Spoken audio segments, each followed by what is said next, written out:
Good afternoon and welcome to Consolidation within the News Media Industry. This is the 6th webinar in the America East News Media Summit webinar series. My name is Mary Firestone and I am the Manager of Meetings and Member Services for the Pennsylvania NewsMedia Association. The PNA has organized a series of complimentary webinars that will feature much of the content that was originally scheduled for the live America East Summit that was canceled due to the coronavirus pandemic. Today's session will be recorded and we will be sharing a link to that recording and a follow-up communication later this week. In today's session, our speakers, Shane Fitzgerald, Sub-Regional Executive Editor for Gannett, Mike Linder, Publisher of Editor and Publisher, and Dean Ridings, CEO of America's Newspapers, will discuss the current state of consolidations and how you can work to stay ahead of the curve and maintain the integrity of your organizations and their products. The webinar will begin with our speakers presenting their information and will then open up for a question and answer session that will include questions developed from the information you provided prior to the webinar, as well as questions that we receive in the webinar chat. You can find the chat in the upper right side of your GoToMeeting window with the chat bubble icon. We will begin with Shane Fitzgerald.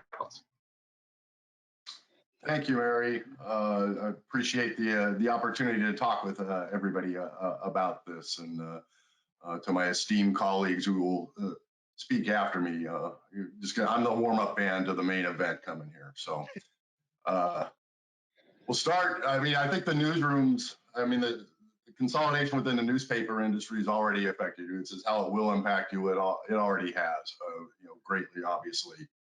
And I was thinking about this for this this session here, and I think a little history is probably worth going over briefly. And this really, the tipping point was in 2008 when the markets really crashed and burned, and we just saw significant layoffs throughout. I was with the Scripps Company at the time, at the Corpus Christi Caller-Times in Texas, and we were well beyond the fact that the internet had changed everything and that we had to get more efficient, and that collapse made that more prevalent and more urgent at the time. Really, the first big impactful thing that I saw in consolidation was collapsing the copy and design desks into regional hubs, and Scripps was one of the first ones to do that. And basically we had our CEO, Mark Contreras, get 4 Texas editors in the newsroom at the American Airlines suite at the Dallas-Fort Worth airport and say, you guys are going to have one copy desk for all 4 of your papers. Figure it out. You've got until the end of the day to figure, to get this set up and get rolling on it. He wanted big numbers of savings. We were going to consolidate that. He didn't want to hear any more about it, and that we were off and running. That was really the start of the dreaded cliche, do more with less. You don't do more with less, you do less with less. And I've always hated that phrase, but that's where we first came into being on it. That first 4, we got off the ground, then it grew to 7 in 2 time zones. We moved out to California and Washington with it. And then a year later, it was all 14 Scripps papers with a second desk in Jupiter, Florida.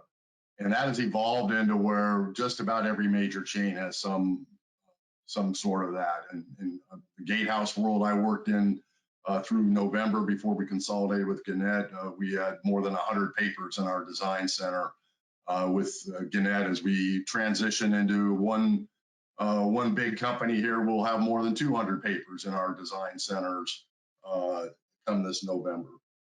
So there are a lot of myths about the desk and what that kind of efficiency happens, and I want to address those real quick. It was said the product would suffer because there's no way an editor in Corpus Christi would be able to edit copy in Ventura. Readers would hate the new design if they all look the same, and there's no way the bean counter is going to get the savings that they wanted with these efficiencies. It just wasn't going to work. The reality was it wasn't any of that. They were myths.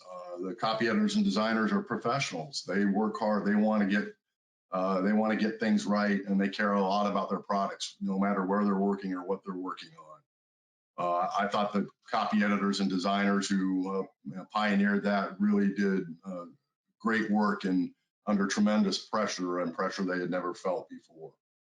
We discovered the readers, they care much more about the content that they're getting than what it looks like.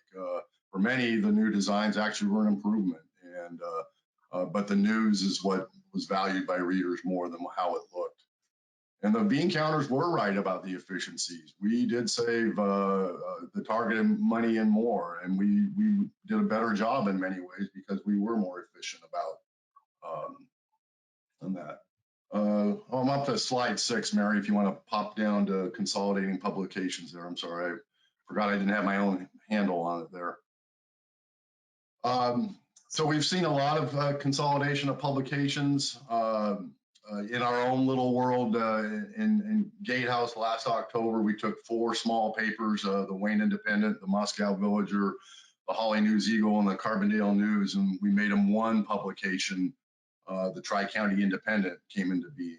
We went from 9 editions of those 4 papers a week to 3 editions in a tab format, and saved considerable money and improved the profit margin even during COVID compared to year over year. In early 2019, Gatehouse merged 50 Massachusetts publications into 18. And then there are countless other mergers across the country that you've seen. And that's going to continue. I don't think there's any question about it. And operations for all non-newsroom departments has certainly been affected. You're seeing, you obviously all know about HR and business operations and printing and delivery and all that. That's consolidating rapidly as anybody can get creative about moving printing plants or moving printing at different plants and consolidating the plants. Next slide, please, Mary. The companies, Gatehouse and Gannett are the most prominent, of course, and with now we're over 260 daily newspapers, and it's the largest media company in America. In 2018, the consolidation was very prevalent. It's 7,100 papers owned by 2,600 companies. Unfortunately, that's down about 1,400 brands since 2004 and 400 since 2014. So we're losing about 100 a year in this consolidation or closing. 2/3 of all dailies are owned by major companies, and that consolidation, certainly the biggest effect in the newsroom has been the down in the FTE count. In my own shop here, we're down over 75% from our height when I first started here in 2015. Next slide, please, Mary.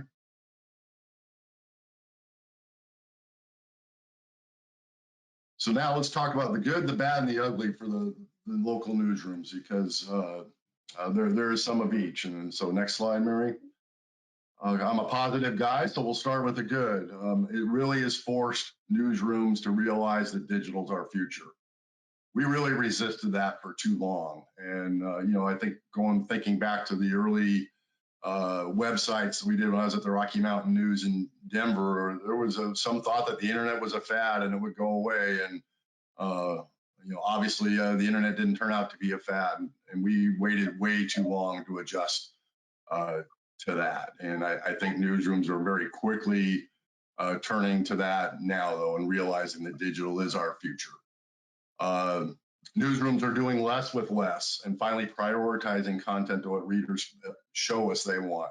We always had this notion that we would deliver on your driveway what was best for you, and we took pride in that. And we still need to take pride in that, but we also need to listen to our readers and deliver it on the platforms that they want, the way they want it, and do more of what they want and less of what they weren't reading or consuming.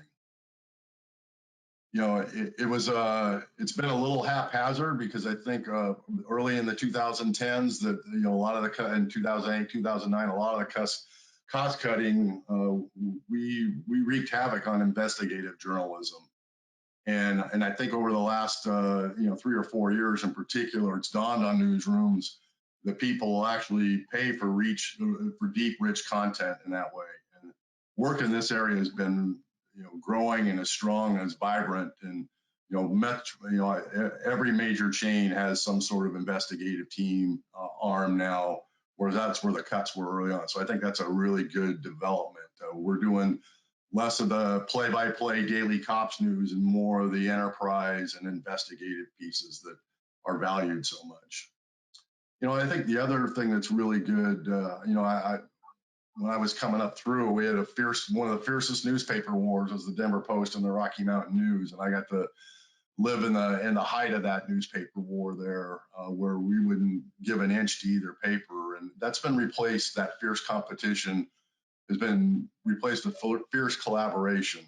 My good friend Kate Barron at the Patriot News and I and several of our editors and the AP media editors group, we got together last summer on the opioid crisis, and more than 40 publications participated together on an opioid project, and it turned out to be really rich, deep, great content that resonated throughout Pennsylvania. And I think that helping each other out and regionalizing stories and it helps give context to readers, and I think they ultimately benefit from that. I know here in Gannett that we work for now, we're always looking for ways to expand beyond our brand of how a story can play in another market, and it's particularly database reporting. It's pretty easy to customize it for the same story for a different market, and a lot more of that's going on, and I think that's a positive. Next slide, please, Mary. One of the worst things I've seen throughout the country is that still photography has taken a big hit in cost cutting. Reporters can take pictures, that's all true, but visual journalists really make an impact. And that in a visual medium in the digital world, it's disturbing. We've lost so many of our visual journalists. I hope that makes a renaissance and a comeback like the investigative have next. If you need page designers and you're still doing your own print design, finding page designers is really difficult right now. It's being phased out of college curriculum, and graphic artist jobs are just paying better than we are in the news industry. And that's, we definitely have a lack of page designers doing that kind of work. And then I think the other bad part is we are making too many mistakes. Everything used to get so many reads now, and often copy's only getting 1 or 2 reads, and we are making some pretty, a lot more mistakes on routine stories. And it's not where the editing is being done, it's the number of bodies doing it. And, I think nobody's doing it intentional, but we're moving so fast that we are making 2 mistakes. And readers tell us about it every day. Next slide, Mary. And I think the ugly part of it is all the cuts have hurt morale throughout the industry. Just even like this summer, we've lost 5 or 6 really, really good journalists who are just worn out and burned out. I think it's going to be important for our newsrooms and to really find ways to boost morale among very hardworking staffers. It's made more difficult in the current circumstance with COVID. Fake news is the scarlet letter we're all wearing right now. I'm not sure that has anything to do with consolidation. You can decide that, but it's an ugly part of what we're in right now. And then I think the ugly part of it too is figuring out there's too many definitions of what local is in a consolidated world. When we were privately owned by Calkins Media, we rarely went outside the boundaries of Bucks and Burlington counties. And now in the Gannett and Gatehouse world, we're looking state and regional wide and how you make that local. So there's a little noise in the channel about that and communication in our newsrooms that we need to work through. Next slide, Mary. So I'm a positive guy, so I'm going to finish on a positive note. I do think the future's bright here. The number one thing is people still want news, and they want their local news, and that's what we offer with our longtime brands to readers, the news they can't get anywhere else. And that's what we have to focus on. I think it's great that we're finally adapting to how readers consume news, and we're delivering it on the multiple platforms that they dictate, because dropping it on their doorstep at 5:30 every morning, it's a nice thing to have in your tool belt, but you need a whole bunch of other ways to deliver news as well. I'm very encouraged by digital subscription growth for all the bad in COVID and coronavirus.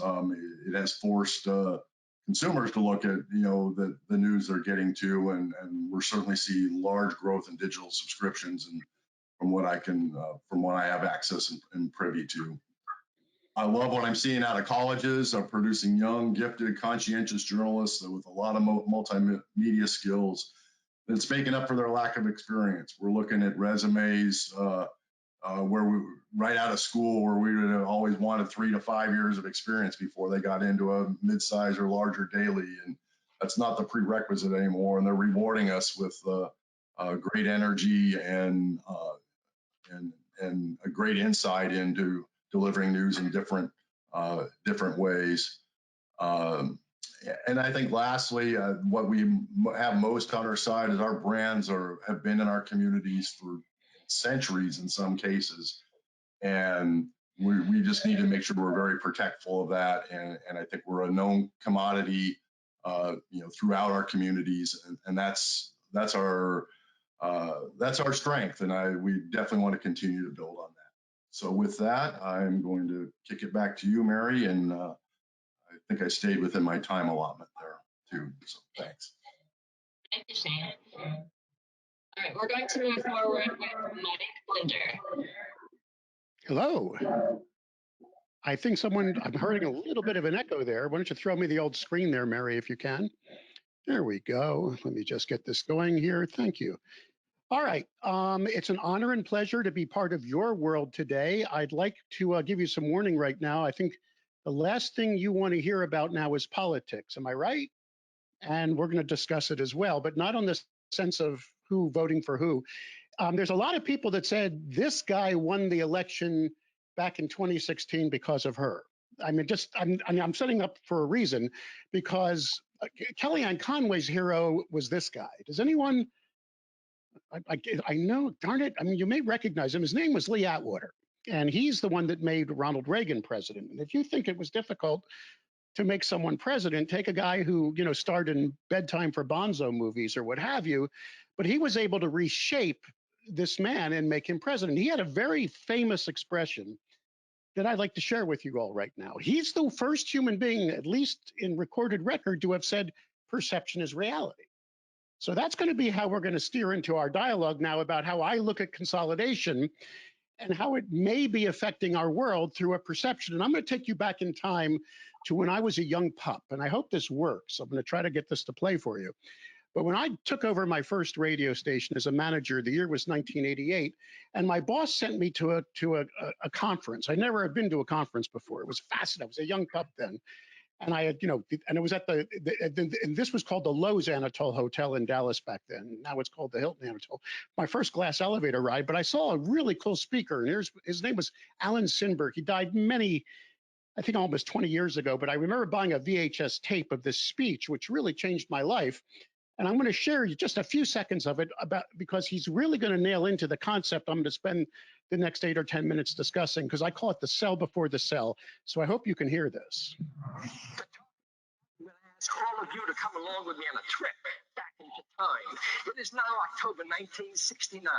I, Alan Sinberg, salesperson for the Ball Scale Company, I'm on my way to make a first-time call on a buyer who I've been told that if I can sell him, he can buy more of my products than any 10 customers put together. Does this make an important call? You sit in the backseat of my car as you and I drive on our way to see this buyer. If you remain perfectly quiet as you sit in the back seat of my car, you may hear what I'm saying to myself. Well, boy, for one thing, I need a new car. This one's falling apart. Here we go. Alan Sinberg, this is your big chance. You can be a hero. All you've got to do is load this prospect with as much of your scales as you can jam into his warehouse. But he's a big buyer, and there's no fooling these big buyers. I could see it now. He sneers at everything I show him. I can hear him saying it too. I'm buying much better stuff than that at much cheaper prices. He probably can too. That company I work for stinks. They don't have it when it comes to products, policies, programs, or anything else. Oh well, I gotta fill out a report on this. Let's go and get this over with. We arrive at the place of business. I go in and make my presentation. I come out 40 minutes later. I ask you one question. Did I get an order in there? How do you know? What makes you all so smart? I was magnificent in there. I gave him my A1 Deluxe presentation. Who told him I didn't expect to get an order? Who told him? Hey, you're right. I told him. I told him by the look in my eye. I told him by the sound of my voice.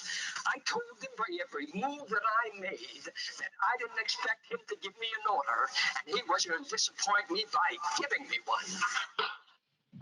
And I'm not saying that is your salesperson on the street, but I humbly believe in my soul that if someone is not sold before the appointment, then they can never sell their customer. Because if that person could go out on the street with the exchange of energy necessary in a sales environment and truly win that sale, because 65, 70%, I mean, you can pick your number, depend on which guru you read, but 60 to 70% of the sales process is nonverbal. It's an energy transfer. If they go into the street with that kind of attitude, they're living this self-fulfilling prophecy. Now, I get what's going on with consolidation, and I understand what I'm hearing. I mean, we all know, if you even read the latest Pointer, everybody's picking on this consolidation where profit over mission, newsrooms are being stripped. It's causing more of these news deserts. But there's two sides to every story. But the challenge is when this is the environment of the seller and all they're hearing is the negativity, then that perception becomes their reality.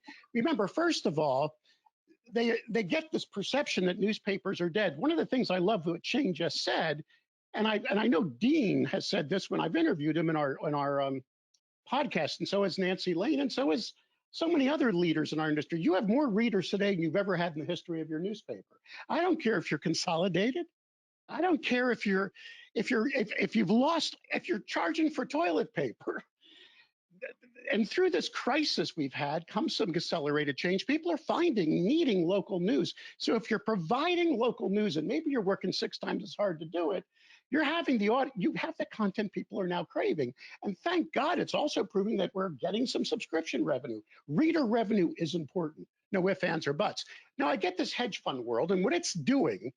It is creating, in my humble opinion, I talked to 2 buddies of mine that both worked for Gannett. One was let go recently from a senior position, and one quit a few months ago because he didn't want to be part of it anymore.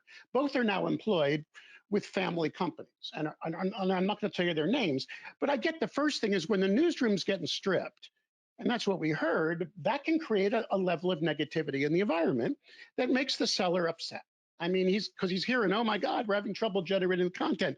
Then if you move the presses farther away, am I right? And we're seeing a lot of that. We're going to now print 8 hours away. So forget about the print product having any relevant information in the morning. That can bring down a negative attitude in the sales department as well. I mean, I know I'm getting negative here. And now this idea that any sale under $10,000 requires a call center to handle the person. We only want you going after big fish because our algorithms or calculators say that the salesperson is wasting their time with the little dog. But by the way, that's an oxymoron, because if you read all of Gordon Burrell's information out there, the smaller advertiser is our future. We're a world of SMBs, small, medium-sized businesses, 5 employees or less. So if you're just turning it over to a call center and the call center is in a different state, are you somehow creating an environment where local sales is more difficult? And then the final thing is, because the seller becomes disillusioned with the product, they immediately start selling commodities, which are, and I'm not against selling digital services. I know Gordon Burrell is very high on digital services. He says that's where most of the growth is. But if you think about it, when fixing someone's website or managing their social media for them or buying Google AdWords is not a core competency. Let me say that again. It's not a core competency. It's just selling something that any geek in a garage can sell. You see, our core competency is hyperlocal, in my opinion. When we're serving the community in some way, shape, form, or size, that helps the salesperson keep their, see, the reason I'm showing you this is that's the speech I'm doing now, which is we got to get our swagger back as an industry. And that swagger should be there all the time. Because first of all, we're just been disrupted. Everybody's being disrupted now. I mean, if we think we're having problems, think about your retailer now, or even your service-related businesses that you're calling on. They're having problems as well. I took over EAP a year ago, and I'll admit, if I had saw COVID coming, I may have just kept my money in the markets or what have you. But just because things are troubling does not mean that we can advance, move and jibe. Create an environment where we can still create sales. Look, if no one read your newspaper today, and I'm not by any stretch of the imagination trying to be a Pollyanna here. I know the average daily newspaper now has only a 39% average reach. And that depends what market you're in. If you're in a big city, that reach is much lower because you're competing with TV stations and you're competing with bloggers. There's a chance that right now in Philadelphia, there's a blogger doing a better job covering the damn Eagles than the Inquirer. I mean, that's just a problem in having much more news source. But if you're a hyper-local paper for a small community, and I think that's most of our audience here there, you've got a vibrant audience. That number may be bigger. Odds are you're more closer to 1 out of 2 when you tack on your website. And the person you're talking to may not be the kids. I always get upset when people say, well, newspapers are only appealing to old people, but that's always been the case because when someone's young, they don't really care about the school board, do they? Or the taxes, or raising their kids. We're always going to be affluent, educated homeowners. And if that's not an audience people crave in today's world, and yes, I know there's COVID and there's businesses out of business and people out of work, but there's also pent-up demand for a lot of services right now. The top categories that we can still be selling into are real estate, financial, home improvement, auto aftermarket, and the list education services. There's a pent-up demand if we can get out there with the right attitude. And if no one read your newspaper and it truly was dead, how come every nonprofit is still begging for lineage? Politicians care what you say, and every time you write an article that pisses off one of your advertisers, you get yelled at. See what I'm trying to say, and maybe this is coming because I haven't been a publisher before. Some of you may know me. I was a revenue guy for 20 years, and I never fulfilled a thing. I just sold the ads and gave them back to you. And now I've learned paper and postage are expensive, and I am publishing, and I'm learning every day I go. But one thing I do know is I've made E&P work because I know my niche. And I'm staying in my lane, and I'm not I mean, I made a note the day I did my due diligence saying, I'm going after C-suite news publishers. I'm going after people who craft news, create an audience for it, and have to monetize it. I already know that the journalists are going to Neiman or they're going to Pointer. And I'm doing everything in my power with limited resources. Yes, my editorial team's working out of their homes now. We had to because they're in California. Yes, I'm outsourcing everything, including my design right now. But we're growing audience and we're growing revenue.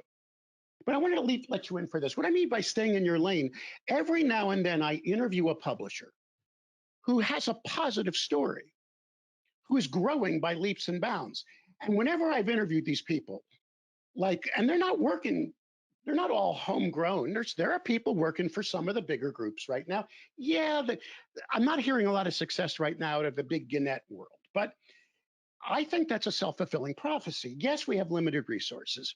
Yes, we got some negativity going on right now.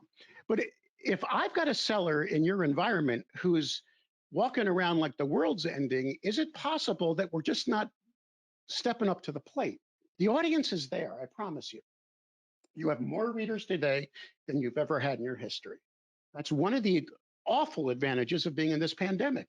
And one of the things I'm sensing is when I see a paper that's growing, and I see a paper that's making advertisers happy, and I urge you to go to, I'm not selling you a subscription, I'm just go to the website and click on some of these podcast interviews, and you'll learn that people with limited resources are truly showing growth. The one constant that I'm hearing through these interviews is they're staying in their lane. They're making a commitment to serving the market. Are they working hard? Yeah. This is a guy, Joey Young, who's buying newspapers at the age of 28. Him and his wife are running the shop, and he's not worrying about consolidation, but he's generating hyperlocal content. He's won awards. And more importantly, they're making sales because there's still a connection with that community. So here, if I could give some advice, and maybe it's just me, but this is what I always, and I'm doing this speech now at a lot of associations virtually now.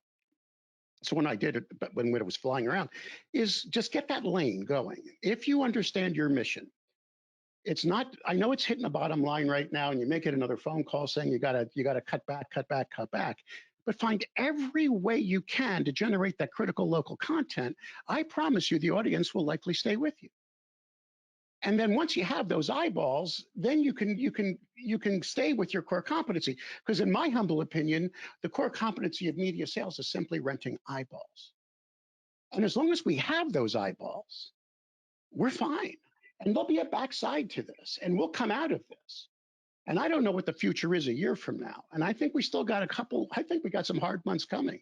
And I've got no crystal ball. I tend to buy stocks high and sell them low. But I'll tell you one thing, on the back end of this, if we do stay in our lanes and do our job and have a positive environment for that seller, there are advertising sectors in your town that desperately need to rent those eyeballs. They're there, and they'll work with you. I mean, you may have to, be creative. You may have to sell more solutions than just ads, but there is a back end to this coming. So that's my 2 cents on this. I obviously will stick around to answer any questions. I hope I made some sense, but with your kind permission now, I guess I can take my screen and give it back to Mary there and throw it over to my friend, Dean Ridings. Dean, are you ready to follow me or not, sir? I'm ready to go. Yes, sir. Thank you, Mike. My pleasure. Right, Dean, I'm getting your screen ready. Yeah, go ahead. So I'm going to talk about the impact on state and national media associations, because consolidation obviously is impacting every aspect of the industry. But first of all, I think we need to discuss, why does it matter? Associations provide important resources that members can't effectively get on their own. Next slide, please.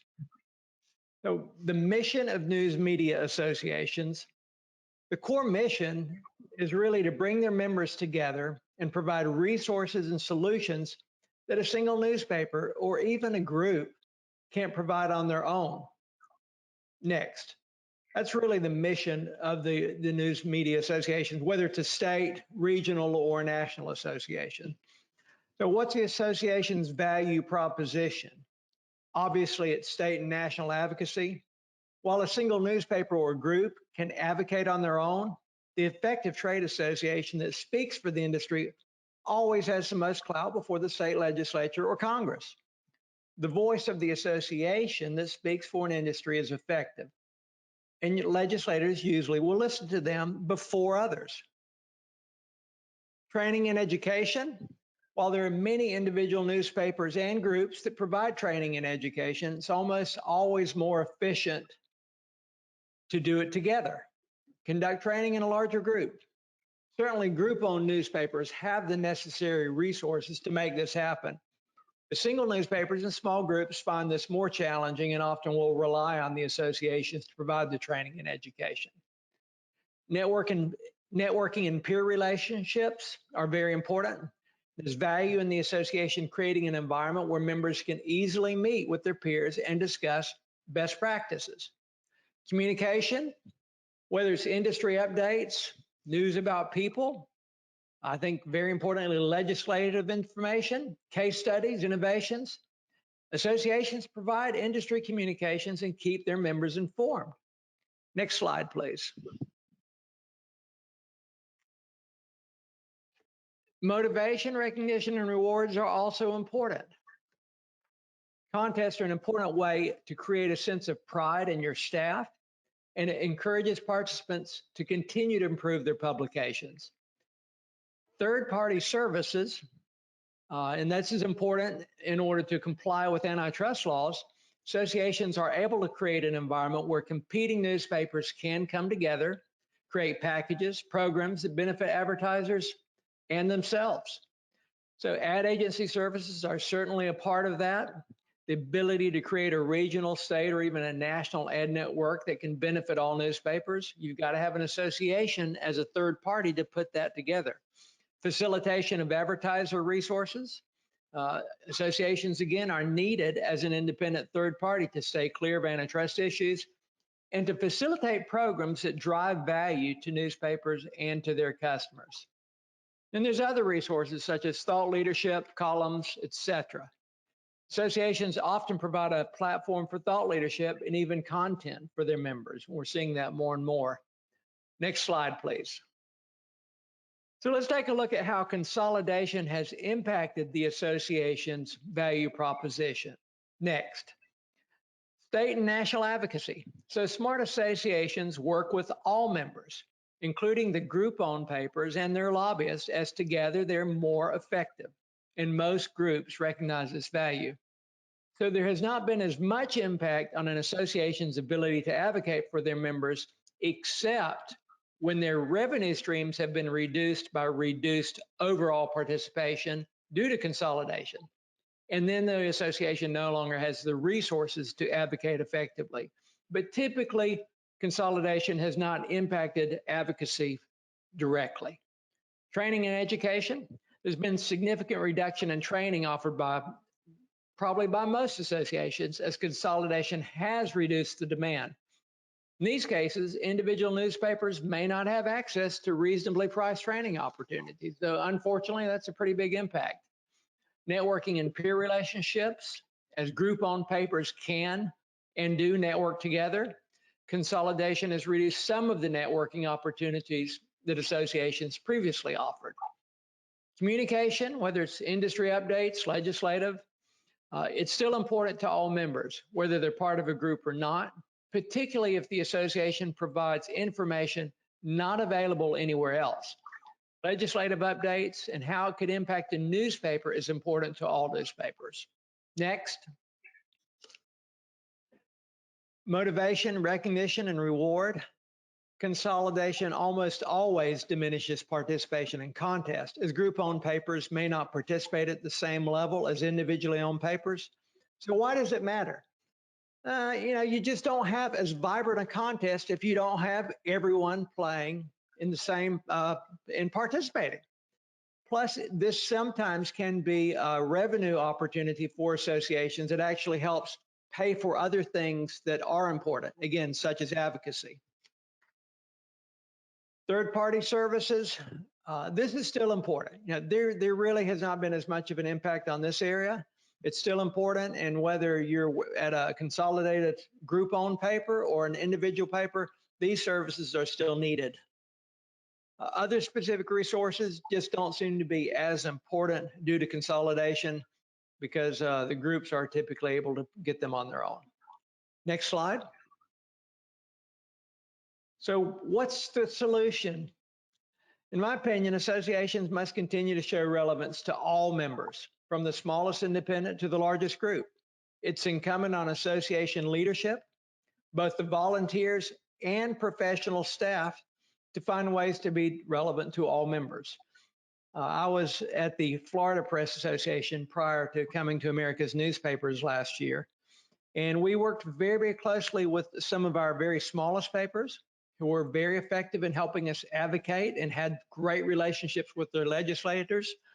We also had very, very good relationship with Gannett and their lobbyists, and together we were able to accomplish a lot. Whereas without the Gannett lobbyist or without the small paper publisher who had that very specific relationship, we would not have been as effective.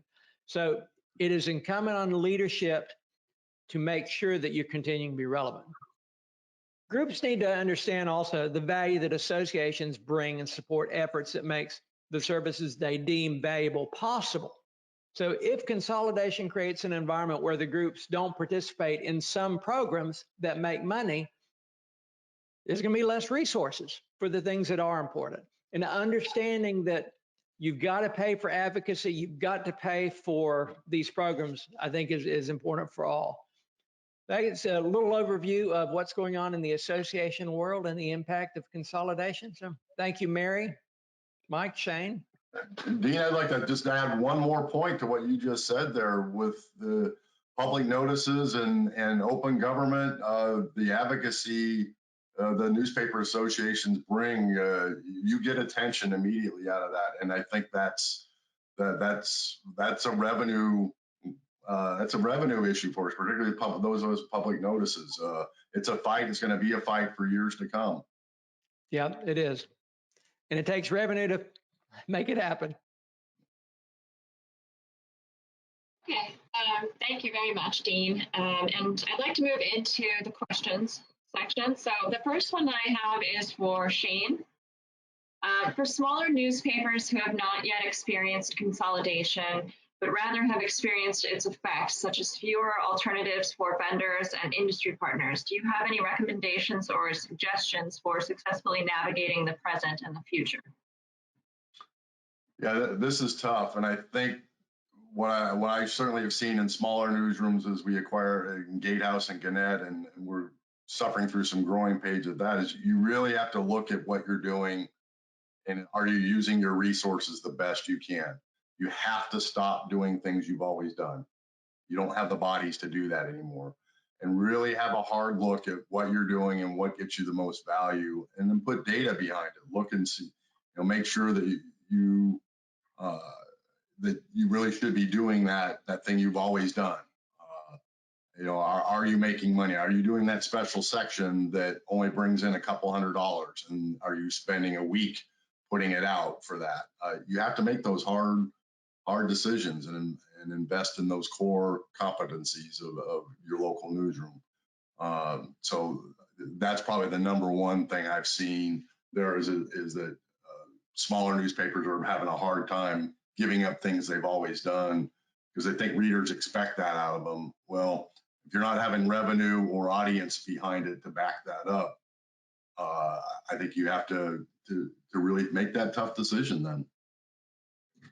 Okay, thank you. All right, the next question I have is for you, Mike. Several audience members have noted a paradigm shift of publication dependence from ad revenue to subscription revenue since the beginnings of the consolidations in the industry, some as much as a 60 to 75% shift. What are your thoughts on this trend in the future, and what suggestions, if any, do you have for news media companies moving forward? Just about every person who's smarter than me, and that includes like Ken Doctor, who I just interviewed with that very question, or other brainiacs, says that we can get subscription revenue. It's being proven over and over. Reader revenue should be a good part of our revenue streams. But of course, the caveat with that statement is, how competitive are you? You're in an environment where you have another product that's for free, and that could bring your audience down. Then you have to make some hardcore decisions, whether you go for straight paywall or you go into what we call a metered situation, where I always say, keep the skimmers happy and just charge the news junkies, the ones that have to go deep into your content. But just about everybody also agrees that that doesn't mean the death of advertising revenue. There's a blend. If you're looking for the best sources of advertising revenue, I would stop selling ads. And I would be looking towards more video and more sponsored content. In other words, the best advice I ever got from a radio guru years ago was, the secret to success is find out what they want and give it to them. Your advertisers need content now. They're realizing that social media isn't just popping up a picture of a menu. It means they have to put something there. And they need content, and sponsored content is working, and we have content to wrap around that. So we should be exploring that more. Video is in vogue with advertisers as well. So I would be advancing beyond the old, let's just sell a banner ad and throw an ad in the paper, and find ways to be a little bit more creative on the advertising side. And finally, lead generation. That's another thing you should be looking towards. That's why I think events, even if they go virtual now, are very important. You're not selling an event, you're selling an environment where people who are attending it, whether it's virtual or live, have an interest in the product or service category. I wouldn't be going to a meat lovers event if I was a vegetarian. I wouldn't be going to a bridal show unless there was a wedding in my future, or a home improvement show unless I owned a home. So again, find creative ways to serve the local advertising community just beyond selling that banner ad for a CPM. Thank you, Mike. All right, the next question I have is for you, Dean. Several audience members have noted that key value they find in the Press Association membership to be networking and idea sharing, as well as the ideas developed by the association, while the education and services aspect has been marginalized. What are your thoughts on that shift and the future of the association role for publications? Well, I certainly agree with the comment. We are changing. You know, I alluded to that in terms of contest participation is not as high as it was years ago. You know, you look at ad contests, for example, a lot of the creation of ads are done overseas. It just doesn't make sense to have a contest for that. So the association world is being disrupted just like the publication world is, and associations have got to continue to change and find ways to be relevant to their members, just like a newspaper has to find ways to be relevant to its audience and to its advertisers. And as things continue to change, we've got to look for ways to do that. There are many things that associations do provide, as the question asked. You know, the idea exchange, the best practices, that's still important. And whether you're part of Gannett or a small independent, hearing about a success story, what PJ Browning is doing and with some of her expansion, or whether it's Chris Reen expanding in Colorado, these ideas, it's good to hear. We all need to learn from each other. So I think associations can help promote these case studies, best ideas. So our world's changing just like the newspapers world, and we have to continue to be relevant. Thank you. Interestingly, a question came in while you were stating that and asked if you and Mike plan to continue to share positive columns and case studies that they can share with their readers and advertisers. Absolutely. That's very important to us. You know, and we're doing a lot more than we did previously years ago. It just wasn't as valuable, but absolutely, we are doing more and more of that. And I loved Mike's comments about being positive. I think that is part of an association's role. We should show the good, showcase the positive. And when our members come to us, they should get excited and get recharged, because, you know, frankly, whether you're in newspapers or in real estate or in retail, it's a challenging environment and you need to get recharged to go out there to do your best. I find it fascinating that for decades or centuries, we've been helping people market, but we were the worst at marketing ourselves. Don't you agree, Dean? I mean, we did a lousy job telling people how valuable we were. Now, finally, thank God, Dean's doing, you know, Newspapers Got Your Back. The states are doing, what is it, the Relevancy Project, which is, it's just reaffirming. And right now, the Local Journalism Sustainability Act is, you know, they have what, 64, 65 members now. Yep. They want to support us as well, but it only works if we constantly remind our communities how important we are. And that's just a positive message at all times. Perception is reality. Well, the contests help with that too. When you win a newspaper a year, you win the Community Service Award for your journalism. We're writing stories about that. You get that, and there's a community pride that comes with that. And, you know, those are just all pieces of this. We can help ourselves and help our morales in our newsrooms too. Shane, you started off talking about the recession of 2008, which was the first death. I hate this because that was like the death of classifieds, right? We just lost homes, we lost jobs, they never came back. And it just happened out of nowhere. But another thing happened in 2008, which backs up what Shane was saying. Our society became frugal. Remember, pre that recession, it was okay to buy a house you couldn't afford. It was okay to, suddenly millennials are frugal. Everybody's, you know, you're not supposed to drive a gas guzzling car now. You don't take on college debt. But it also made us wary. I want you to consider, there's actually a lot of studies that show since 2008, people are not apt to spend their money with anything or their time with anything unless they see a review. That's why Angie's List grew and all the reviews and the rants and the raves on the internet. The number one way to position any product today is simply a testimonial. I mean, you're seeing it all over the place. So you should be in that paper constantly reaffirming your value to the community, whether it's a great story or on your website, or it's an advertiser just saying, I love working with them. They're wonderful people. Those testimonials are gold and they have to be shared. Thank you. All right, I have this next one for you, Shane. One of our audience members noted the impact on local and hyperlocal news coverage of consolidations, noting a sameness of coverage that seems to have resulted from the consolidation of publications in some regions in Pennsylvania and in other nearby states. And they feel it does not properly serve the citizenry of the subscribers to specific local papers. What are your thoughts on this, and how, if at all, do you see hyperlocal news coverage surviving in the future? I think there's some fair criticism in that, honestly. We don't have the bodies doing the hyperlocal stuff. And staff is looking beyond the bounds of their municipalities or their counties to publish that story in multiple publications. That said, I don't know if I agree entirely, though. I think there is a lot of local stuff done. I think other markets actually can bring stories locally as well.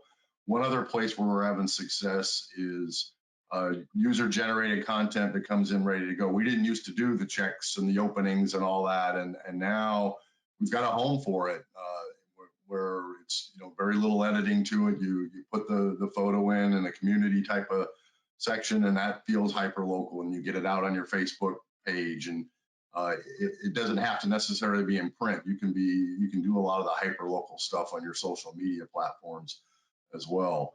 I think the other thing that has helped us with that is really finding out what the key Facebook community groups are in your community, making friends there, and outreach, and having people who are part of those Facebook groups be your best advocates for when you do have local content. There are ways to address that, and I hope as we get more efficient going forward, that we bring back more reporters. I think content generators, we don't have enough of them.